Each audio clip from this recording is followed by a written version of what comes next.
Both sides of my family have been in Colorado for many generations. My mother was actually born up north of Denver, and that side of the family has a lot of history back to the earliest days of Colorado. My father's family, both sides of his family, came to southeast Colorado in the late 1890s.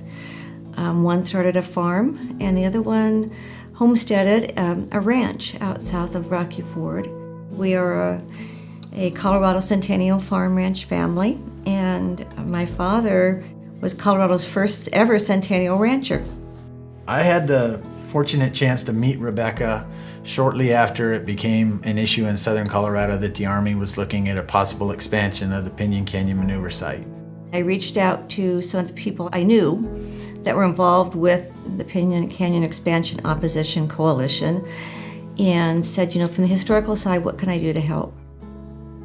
History was one of those things that everybody is interested in their own way. And so that was one of the many efforts that the coalition took to raise awareness of the remarkable resources we have in southeast Colorado and try and kind of quantify what that heritage and what that lifestyle meant, not only to those families, but to the state and the country as a whole.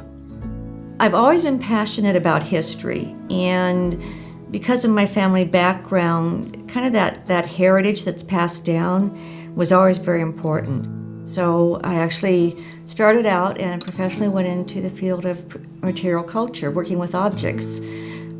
Because to me, they told a story of how we live and what the person was.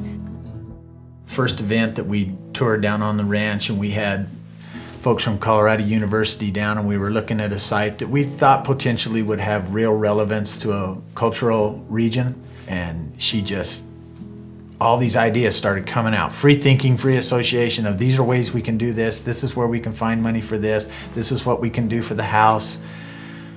It was contagious. There were students there, and pretty soon they were talking about it, and that's the kind of energy, that's the kind of enthusiasm she brings to it, whether it's a rundown set of corrals or one that's structurally still intact today. She sees the picture and she understands that that's where we know where we came from.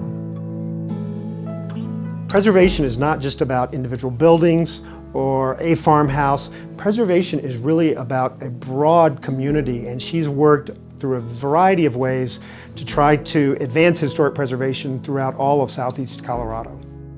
During Rebecca's time on the board of CPI, Colorado Preservation Inc. received over $2.6 million in State Historical Fund grants to advance historic preservation all across the state of Colorado. So while Rebecca is probably best known for her work in Otero County, she has literally had an imprint on historic preservation activities all across the entire state of Colorado. Everyone cares about their own personal history or a story from their family or the house they grew up in or the school they went through, but they don't think about that care being preservation, and it really is. So I think if we really stop and look at it, any of us would say that we are a preservationist at heart because we care about our history and we care about our heritage. Receiving this award is such an honor, and I feel very overwhelmed to be in the company of so many people that I consider mentors. And what the Dana Crawford Award means and what CPI does is really recognizes what makes Colorado what Colorado is. It's a very special place with a lot of stories, and each one of those stories is very important.